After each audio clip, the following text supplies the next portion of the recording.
A world that believed in protection. Refecta. Modern society believes childhood is meant for warmth, for protection, for love. Parents guard their children from danger. They teach them kindness. They nurture imagination. But in ancient Sparta, childhood was not a sanctuary. It was preparation. Sons were not raised. They were forged. They were shaped into instruments of war. And this process did not begin on the battlefield. It began at birth.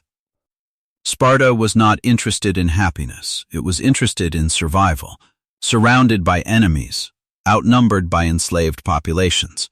The city-state believed one simple truth: weakness would lead to destruction. So it built a system designed to eliminate weakness from the very beginning.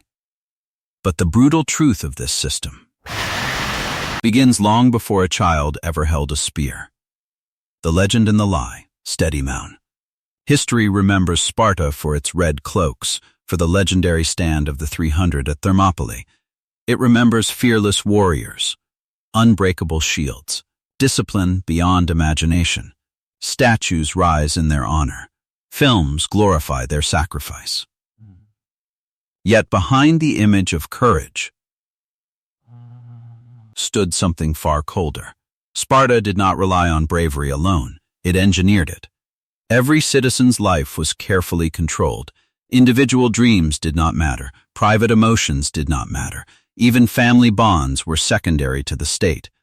The warrior was not born by chance. He was manufactured by policy. And the manufacturing began with judgment. Birth was a judgment.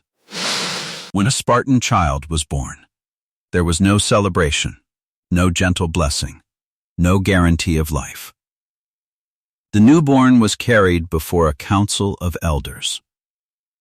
Old men, war-scarred.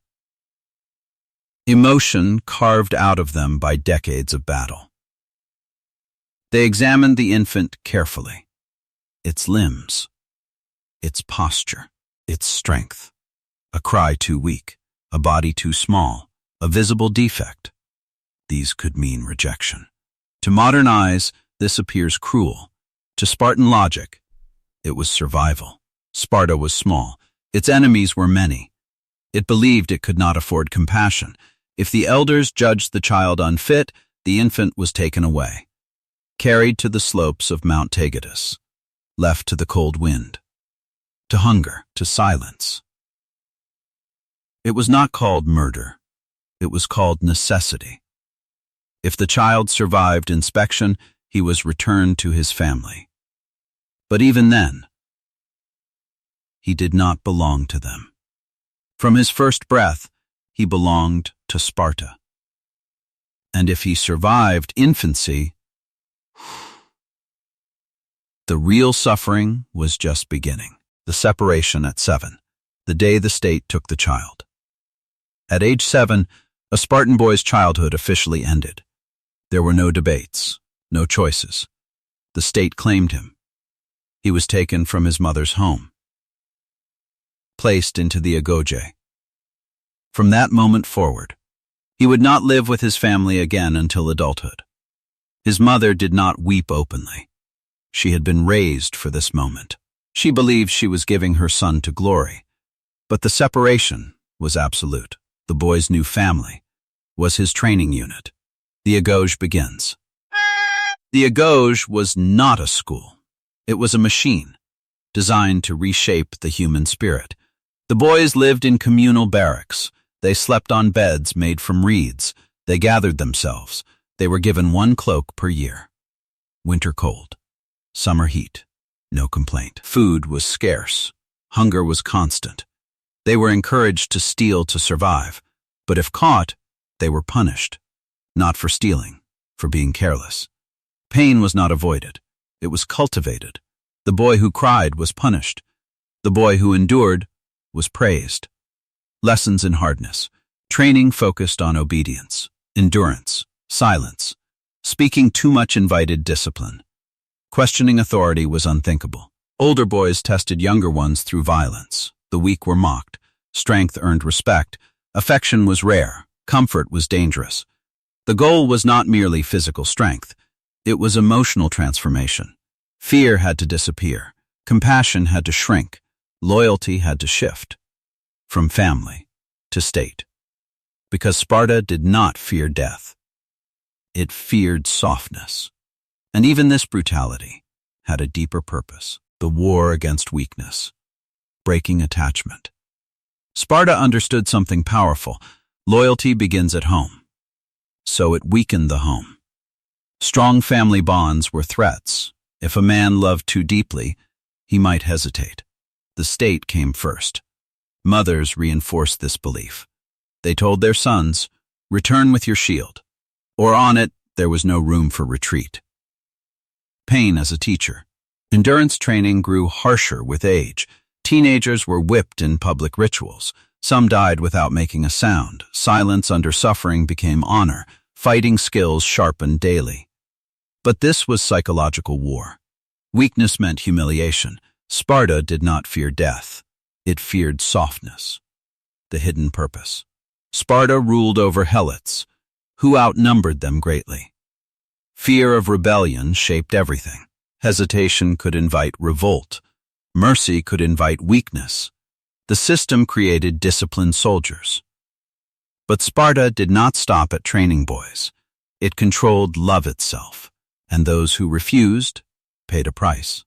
Control of love and blood. Marriage without romance. Marriage was civic duty. Men were expected to produce strong children. Women trained their bodies for childbirth. Beauty meant health. The body did not belong to the individual. It belonged to Sparta. Reproduction as policy. Strong men were encouraged to father strong offspring. Arrangements were made when necessary. Love was secondary. The bloodline mattered more, and refusal brought shame. Public shame and pressure.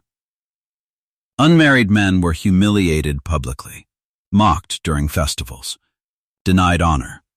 In Sparta, private life did not exist. Every body served the state. And eventually, boys raised in hardship became men of iron. But what kind of human did this system truly create? The perfect warrior. The final transformation. By 20, he was a soldier. By 30, a citizen.